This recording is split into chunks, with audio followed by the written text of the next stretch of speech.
Hey dudes, welcome to Splat from the Past, the only 80s themed horror and sci-fi show where things can get totally radical. Now today I will be welcoming a comedy virtuoso, a very funny, talented guy, Mark Beltzman. You all know Mark Beltzman. He is Jack, who stars alongside Norm Macdonald as Adam Sandler's friends in the 1995 cult classic Billy Madison, celebrating its 25th anniversary. I'm having him on the show today to talk about that. He's also a member of Second City. He started a couple improv groups, Improv Olympic in Chicago and Barron's Barracudas, and he's been in a lot of great stuff. He was also in The Wedding Singer. He's the ticket agent with the Flock of Seagulls haircut at the airport. He was in Home Alone, Mo Money, guest starred on Seinfeld, lots of great stuff. I'm having him on the show today to talk about all of that stuff. So, here is my interview with Mark Beltzman.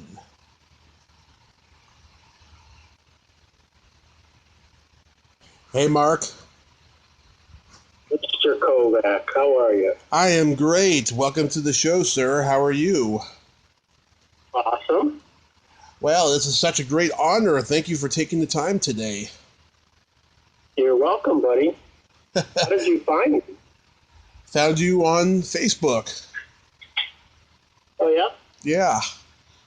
That's because I sent you... Media? Yeah, because I sent you a message, and then you told me to email you, and that's how we got connected. Great. So, going back in time, did you gravitate toward acting and performing early on in your childhood? I sort of was not interested in acting per se, but definitely, we all come from kind of a class clown background, and Of course. always into having fun and being silly and entertaining my family.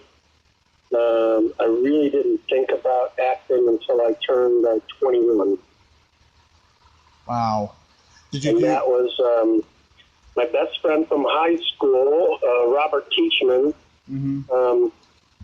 His parents knew some photographers, and one of them was named Charlie Schritty, and Charlie asked me, could he rent my tuba for a Lady Boy chair ad, and I said, sure. And then he said, you want to be in it? And that was my first job as an actor. Was a model, actually. I started out as a model, believe it or not. And then that same friend, Robert Teachman, worked for a photographer named Amin Horani in Detroit, Michigan. And Amin is really credited with starting my acting career because I used to hang out at the photography studio all the time. Mm-hmm. And Amin was a very prominent photographer. And he was doing some TV ads, but they were print. And he said, asked me to be in it. And it was a print ad for Highland Appliance. And I was Tony Baker, the high-low driver who drove his forklift into 400 refrigerators, so they were having a damaged goods sale. And I did that, and that was a TV commercial. That was a regional commercial, but it ended up getting bought out by like 3 or 4 other appliance companies. Steinberg's Appliance, and I forget. So it was running in 4 or 5 different regions across the United States, and as a kid, I was making a fortune, and I thought, well, this is kind of cool. I always wanted to be a doctor when I was a kid, and I planned to go to med school. But then this happened when I was 21, and I started making a pretty decent living at 22. So then I realized I could play a doctor on TV and didn't have to go to med school. And that's kind of where it all began. Yeah, wow. And did that lead to Second City? That led me to performing in the Detroit Times Theater Company, which was, I was a founding member of that. A guy named Jonathan Round had been to the Second City in Chicago, and he came back to Detroit and wanted to start an improv group. And so he hired Del Close, who was the acting coach and guru of improvisation at the time, he was the acting coach for the Not Ready for Primetime Players Right. on Saturday Night Live. And I read about it in the Detroit News that he was coming to town for a workshop. And so I literally cleaned out my bank account and went and met Jonathan Round and paid for the workshop. And then I did my very first workshop with Del Close, and the Detroit Times Theater was born out of that. And my wife was also in that company, and I met her there, and we've been together 38 years now. Congratulations. And so, thanks. Beverly Lubin. Mm-hmm. So, yeah, that was a very influential and prominent part of my youth. And then I really got interested in improvisation and sketch comedy and was attracted to Second City. And I drove back and forth. This was the end of 1984. I decided I was going to take Michael Gelman's workshop in Chicago. So every Sunday morning I would get up in Detroit and drive all the way to Chicago, take Michael's workshop and drive home. And I did that for about 3 weeks before the holidays. Wow. He took a break and said, we're going to take a break until after the first of the year. And I'm like, what the fuck am I doing? And so I moved to Chicago on January 5th, 1985 to pursue that. And then Michael Gelman got me into Dell's workshops.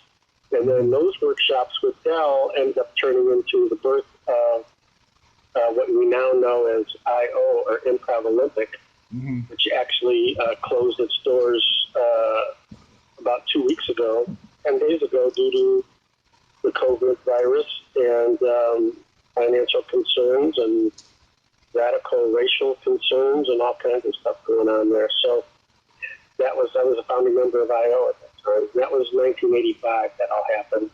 And then I auditioned for Second City in August of 1985 and got hired into the touring company. Wow. And who was there at Second City when you got there? Well, my entire company of Second City touring company was Joel Murray, Dave Pasquazi, Chris Barnes, Holly Wartell, Bonnie Hunt, and Tim O'Malley. And the main stage was, who was it? Like Richard Kine, Stephen Fay, Mike Haggerty, Jane Morris. Rose. Who? Jane Morris.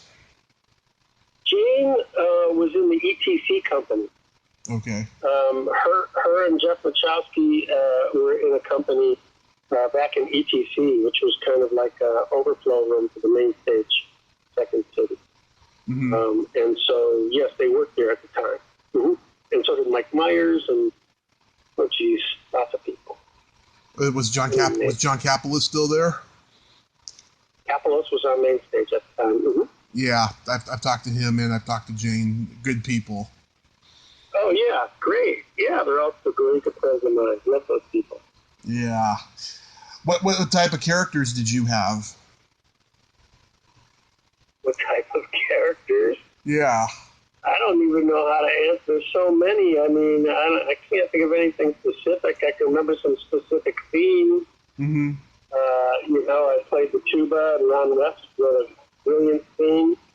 We played father and son, and both played the tuba. And I can't even. There were so many things. Like stirring up a lot of memories. Like, did you have like specific ones that the crowds liked? Yeah, I don't think it worked like that, really. I mean, not for me. That wasn't my experience. Oh, okay. The shows, were pretty great. There was no one character anybody did in the Second City show. Have you ever seen a Second City show?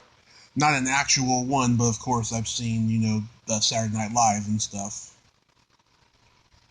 Yeah, Second City shows are a little different. You play probably a myriad of between 20 and 50 characters in any one show, and you're constantly running off stage and changing clothes and running back and cutting chairs, and we call them tops and bottoms. And the magic of the Second City show is everything that happens in the dark, because it all happens so fast. and everybody's moving, doing something, changing the blocking or the set, or bringing props on or off, and so it's just a whirlwind and a revolving door for 90 minutes of madness and fun. And Wow. so there's no way to really identify any one thing, for me anyway, when I did. That was like something I could recall and go, yeah, the audience loved it when I did that. Wow. Saturday Night Live is a little different, where they develop a character and then they try and repeatedly do it over and over again to either get, a movie deal or a TV deal. At Second City, we just did it for the love of being on stage in front of an audience.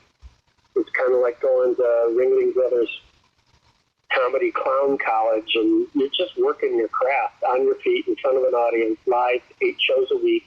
Right. For, if you're lucky enough to get to be there for 2 years, and, it's just a really intense education.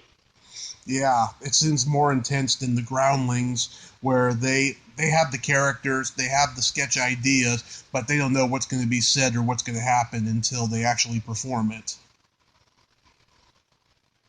I don't know if they do a show. The difference between Groundlings and Second City, in my opinion, is Groundlings is more character driven. Right. And they teach you very successfully how to be funny, and very often it can be, or often is, at other people's expense. Right. And at Second City is more ensemble driven, which means if you make your partner look good, you look twice as good. Be in the moment, be honest, truthful, and real. Take care of each other, support the whole team. And that's, the defining difference, in my opinion. Okay. And then you how long were you there for? I worked at Second City from 1985 to 1991, and I moved out to Los Angeles. I finished starring in a movie called No Money. You had done Home Alone before that. Home Alone, Uncle Buck, Curly Sue. Oh. Actually, in reverse order, I was in the movie Red Heat with Arnold Schwarzenegger. I got cut out of that. Oh, I didn't know. And I was in the movie Uncle Buck, and I got cut out of that. And then I was in the movie Curly Sue, and I got cut out of that. And then I was in the movie Home Alone, and I didn't have any lines, but I was left in that. Wow, so that was the first movie I saw. You did a handful of Hughes movies. Do you have any good stories about John Hughes? Yeah, John Hughes was great to me. He was a great man, and this is my best and favorite story. People say, who's the favorite actor you ever worked with? Hands down, that would be John Candy. So I was fortunate enough to do a couple movies with him.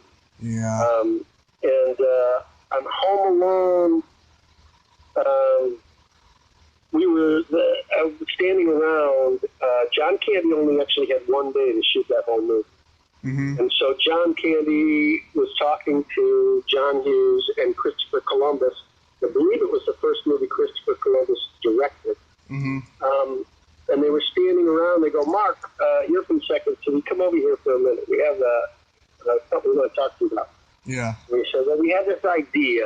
We want to put you in the back of the van, and, here's the setup and the scenario. Do you have any ideas? And I came up with all these really funny ideas.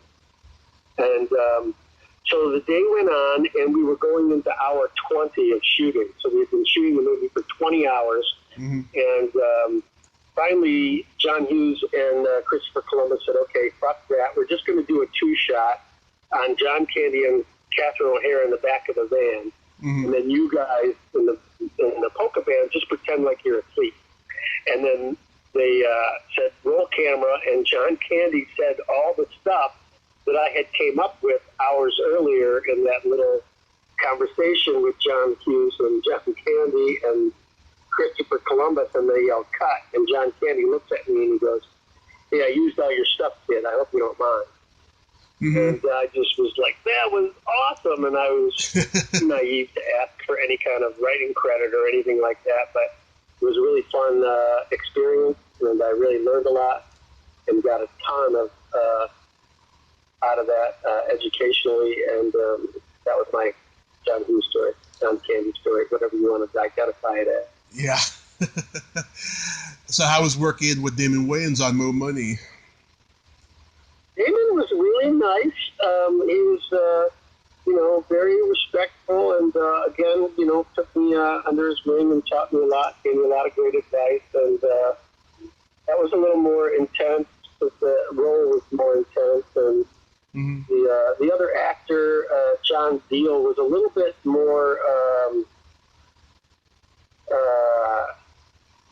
less kind, I guess you would say, and he really smacked the shit out of me pretty good in the scene where he beat me up, and then him and Wayne took me aside, and he was like, hey, don't ever let anybody touch you like that again, because that's why they have stuntmen, and if anybody ever touches you like that on a set, you hit them back, and you have to demand respect. Nobody's going to give it to you. So that was my lesson from Damon Wayne. He was very nice man. Oh, wow. Yeah, that sucks when that happens sometimes, when you meet somebody, especially a great actor like him, and find out that he's kind of prickly. It's unfortunate. Yeah. Then you guest starred on Seinfeld. Everyone I've talked to says that they don't know how they got their work done because they were laughing all day. Did that happen when you were there? We had a great time. I was in awe the whole time I was there. Again, they were very kind to me, and Larry David and Jerry Seinfeld really wanted me to do the show. They had me come and audition, it's probably 10 or 15 times before they found a role that was right for me. The first day I was sitting there at the table read, Michael Richards walked in and he recognized me, and he said, "Hey man, I know you. You do improv. I saw you perform. You do the same thing I do. You're a really good comedy guy." And my jaw was just on the floor, and I was like, "Hey, I'm supposed to be saying this stuff to you."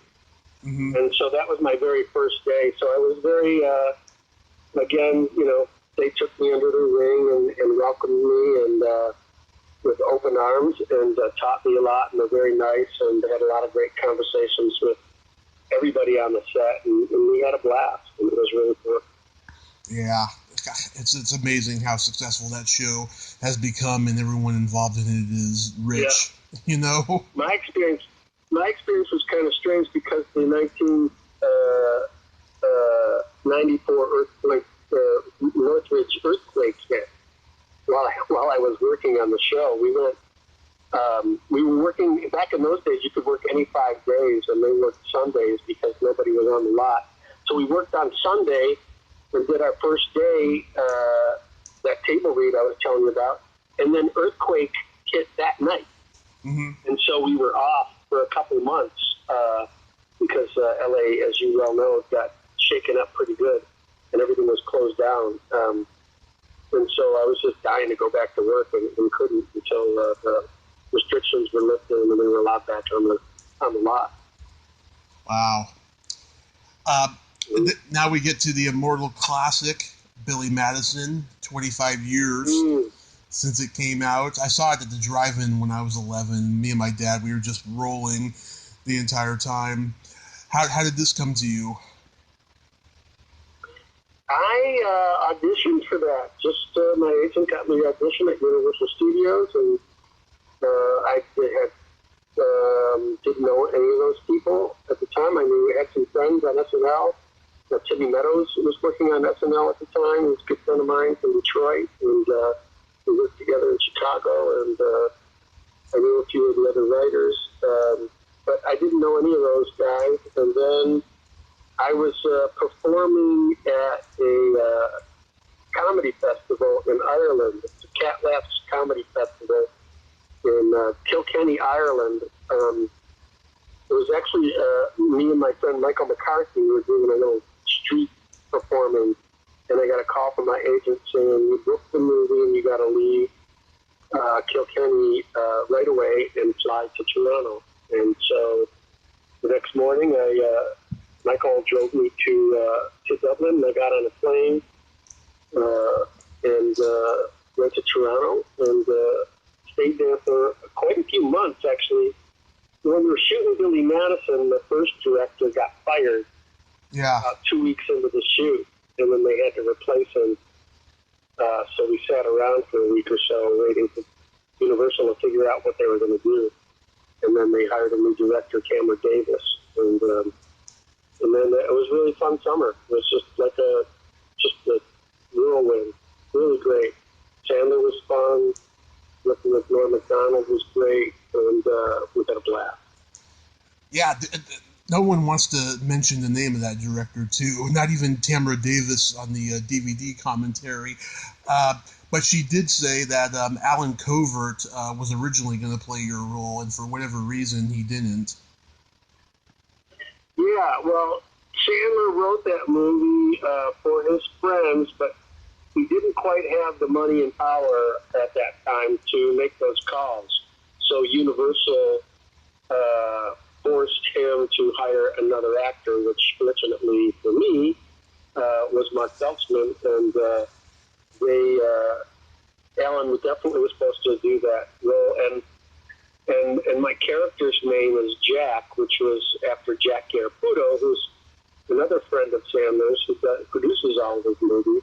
Mm-hmm. And those guys, Sandler's always been really loyal to all of his friends. They all went to NYU together. Yeah, Alan Covert and Jack Garaputo, and he's always been very loyal, and they all have been part of his entourage and company and production for years and years. Yeah, I mean, he likes to cast the same guys over and over again, have his little repertory and stuff like that, Well, that's how it should be. I mean, that's what Hollywood is. It's just really get enough money and power to work with your friends. Mm-hmm. I mean, he even gave you a role as an airport ticket agent with a flock of seagulls haircut and The Wedding Singer. That was because he promised me a part in Happy Gilmore. Madison, Happy Gilmore. Happy Gilmore. And my part got written out. So then he called me and said, hey, I'm just kind of tossing me a bone and doing me a favor, and gave me that role as the ticket agent, which was very nice of him. Yeah. How long did that was funny.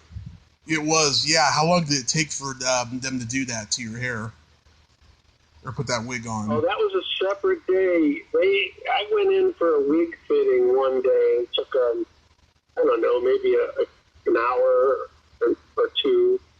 And then they just brought it to the set on my shoot day. So it was just 2 different days. Yeah. 2 hours, I suppose, to answer the question. It looks pretty creepy but funny at the same time. Yeah. I heard when you guys were when you and Norm Macdonald were playing hungover or drunk or whatever and stuff, he was actually drunk in a scene. Is that true? No, I don't think so. I mean, no, Norm's very eccentric, to say the least. Yeah. So he's always got something going on, and I just remember him always trying to quit smoking, and he would take a cigarette out of a full pack of cigarettes and crush it up and throw it away, and then 10 minutes later, he'd ask a PA to go buy him another pack of cigarettes. And, we weren't wasted on the set during that. I have a personal rule, which is I never perform in front of the camera with any mind-altering substances, because I never want to blame anything for my performance other than myself. Of course. I want to make sure I don't go, I was wasted, or I was high, or any kind of excuses. So I've made it a rule my almost 40-year career just to not do that. Yeah. So I didn't see anybody else doing any kind of imbibing in any way whatsoever during shooting hours, let's say. Yeah. After hours was another story. Yeah. I'm sure. Yeah. No, but we were sober when we were shooting. Yeah.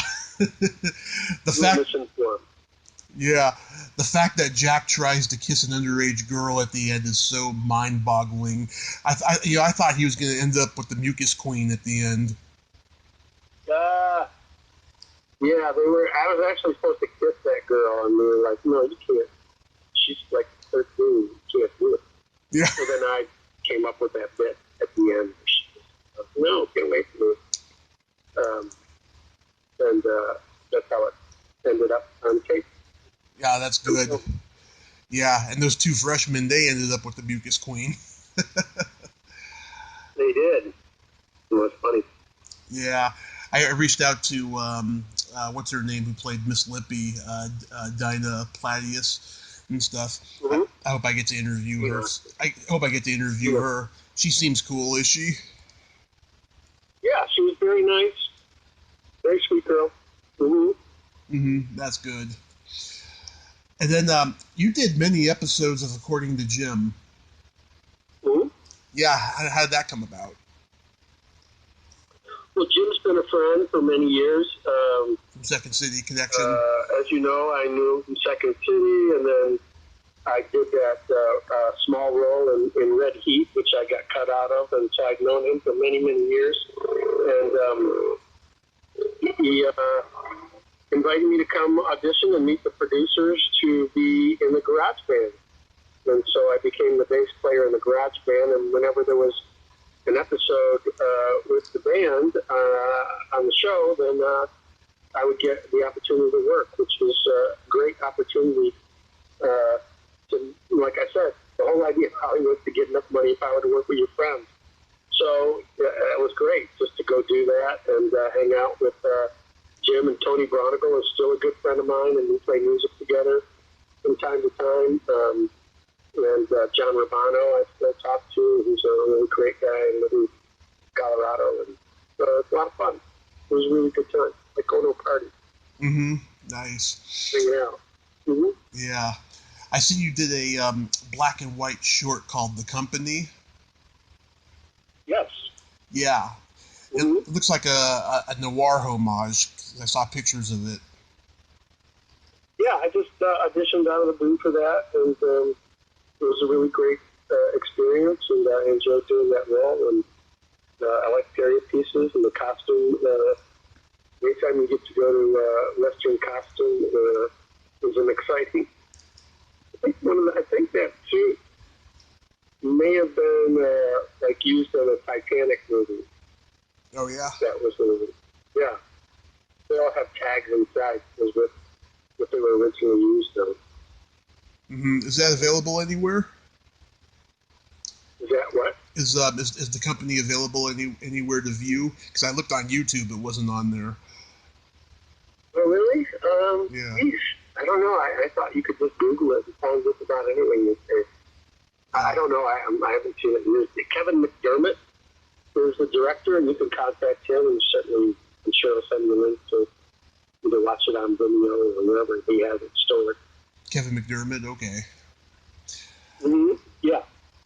Now you've been a teacher of improv for a long time and stuff. I was reading that you're a guy who's all about working together as a team and making each other look good. To me, that sums up improv and sketch in a nutshell. Do you get a satisfaction from teaching that you don't get from performing? Well, they're sort of very much interconnected in many ways. We call it improv and acting, but what I really teach is transformation. It's just life lessons. It's stuff that we should all be doing in life anyways. Like we talked about earlier, the difference between Groundlings and Second City. It's all ensemble work, and life is all about ensemble work. Take care of your partner. Make your partner look good. You look twice as good. Be in the moment. Be honest, truthful, and real. Figure out what's working and do more of it instead of trying to change and fix what's wrong. How do you know the difference between what works and what doesn't? One makes you smile and the other one doesn't. We're all born with an internal mechanism that tells us. So just figure out what makes you smile and keep doing more of it. And then you will grow that so that the stuff that isn't working will either disappear, fix itself, or you'll realize you never should have even been worrying about it in the first place. Wow. And so you also started the Improv Olympic in Chicago? I didn't start it. I did not start it. I was one of the members of Barron's Barracudas. The Barron Barracudas was the first improv group that founded Improv Olympic, and that was the birth of what we now know as I.O. So I was one of the founding members of Barron's Barracudas, which was founders of Improv Olympic. Okay. Was that before or after Second City? Oh, that was before. Oh, that was before. My entire Barron's Barracudas almost in its entirety got hired as a touring company. Mm-hmm. Chris Barnes, Joel Murray, and myself all got hired in the touring company, and then Dave Pasquazi was hired a year later when Joel went off to do One Crazy Summer with John Cusack, and he was replaced by Dave. And so the four of us all got hired at Second City out of Barron's Barracuda. And we were made a separate touring company. So there was already a touring company at Second City at that time, and we were made a touring company as well. So that was the invention of Red Co. and Blue Co., as opposed to just having one national touring company and what they used to call Limbo Co. Mm-hmm. It was, that's how it worked back then. Sounds like you were a busy guy in those days. Indeed. Always busy. You got to stay busy. That's how we stay sane. Yeah. It would be like a plate spinner on the old Ed Sullivan Show and keep 4 or 5 plates all spinning in the air at the same time without crashing. That's what we do. And being that you guys were so young too, today, 20-year-olds, they have such a short attention span and they just focus on one thing instead of a lot of things. Your generation and before, you guys were just always so busy, always, worrying about tomorrow and just getting everything done now, Yeah, we were immersed in it 7 days a week. We were all hanging out together, going to movies together, going to dinner together, rehearsing together, hanging out at the bar together afterwards, into the wee hours of the morning. And that's probably some of the best work you'll ever do as an ensemble member, is just hanging out together off stage. Mm-hmm. Stronger your relationships off stage, the stronger your relationships on stage. Mm-hmm. Indeed. You mentioned you're in Hawaii. Do you teach there when quarantine isn't going on? Yeah, I was a co-founder of Maui Improv 6.5 years ago, and I'm the artistic director currently, and teaching and performing here on the island, yeah. Mm-hmm. Did you have any projects that got shelved because of the pandemic? Yeah, essentially I was supposed to do some movie that's been postponed and relocated. And then, of course, all auditioning has stopped, so there's no opportunity to book any work, even if we could. So everything's kind of been put on pause. But before the pandemic, I was really busy playing tuba in the Maui Community Band. I got cast as Big Daddy on Cat on a Hot Tin Roof, which is a Tennessee Williams play at the EOW Theater, the historic EOW Theater on Maui. And I was also hired to direct new work at the Pearl Arts Theater, which is the only other big theater here on Maui. And and being artistic director of Maui Improv. So my plate was pretty full, and I was really busy. And then the pandemic happened, and it was just like hitting a big pause button, and everything came to a screeching halt, which is a gift in itself, too. Just got a really good chance to reflect on everything and what we're up to, and an opportunity to rethink how to move forward when this comes to an end someday. Oh, yeah. Everyone's staying home and writing and getting caught up on stuff that they couldn't do when, everyone was out working and stuff and being busy and all that stuff. I think it's really been humbling. You know? It really has been humbling for sure. There's been some stuff. Like I did, my friend Hillary Scarrow directed a short called The Singletons a few weeks ago, and she asked me if I want to participate. And what she did is she wrote a script. It was basically a pilot for a sitcom, and everybody shot on their own, in their own home, but she made it look like it was all the same location. So people are getting really creative and doing some fun, different stuff. Yeah, I'm gonna I'm anticipating, you know, what's gonna be coming out next year, you know, that comes from all of this. You know what I mean? Mm-hmm. Yeah, a lot of Zoom projects. A lot of Zoom projects, exactly. Mm-hmm. Well, Mark, I hope after all this is all over. It gives the term "who's zooming who" a whole new meaning. Yeah, exactly. Yeah. Well, Mark, I thank you so much for coming on today, and I hope after all of this you get to return to work. But other than that, thank you. I thank you so much. You're welcome, Tommy. Thanks for reaching out. Good talking to you, and I look forward to listening to your podcast. Absolutely. My pleasure, sir. And yeah, have a great day over there. Okay, Tommy. Okay. Aloha. Aloha. Well, there you have it. Mark Beltzman. Ain't he a cool dude? Nice guy, interesting guy. Got some great stories there. I'm glad I got to talk to him. If you like this video, everyone, please subscribe to my YouTube channel. Add me as a friend on Facebook. Join my Tommy Kovac comedian page on Facebook. Follow me on Twitter and Instagram and all that fun stuff. Well, that's all time we have this week on Splat from the Past. Until next time, this is Tommy Throwback Kovac saying, there's no shame in living in the past because the present sucks. Later, dudes.